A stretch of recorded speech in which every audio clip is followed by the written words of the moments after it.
To auscultate the posterior thorax, begin at the apices and proceed downward, moving systematically from side to side and comparing the sounds in symmetrical areas.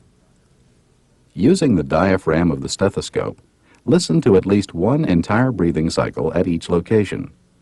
Listen to the duration, pitch, and intensity of the inspiratory and expiratory sounds, decide what type of breath sounds you're hearing, and note any added sounds.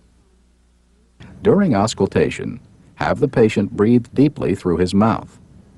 If the patient becomes uncomfortable, allow a rest period. Now let's listen as the examiner auscultates.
If you hear bronchial or bronchobasicular breath sounds where they should not be, listen for transmitted voice sounds.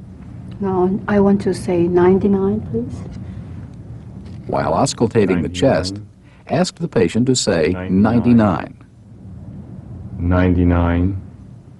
Voice sounds that are louder and clearer than normal are called bronchophony. 99. This time would you say E? Then have the patient say E. E. When E sounds like A and has a nasal quality, egophony is present.